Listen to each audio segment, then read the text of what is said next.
Pre-purchase car inspection book at www.themobilemechanic757.com. All right, this is your boy Miguel from the Mobile Mechanic 757. Now get down and get straight to the point. This is part 4 of when you're driving the car and all your lights come on, including your battery lights, car stalls, and the car doesn't want to start anymore. You jump it, and then all of a sudden it starts to dial over again.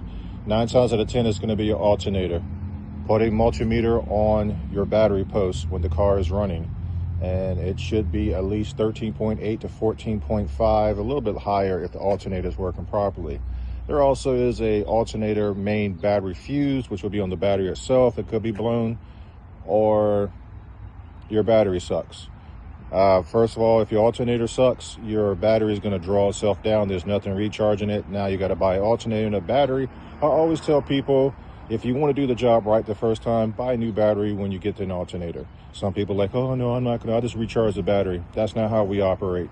When we come to you, we want it done right the first time. We don't want to come in a year or a couple months later on a cold snap, and then next day your car won't start because your battery is already weak and has a certain level that it won't go past because it's been discharged. You know, you try to recharge it, say 50%.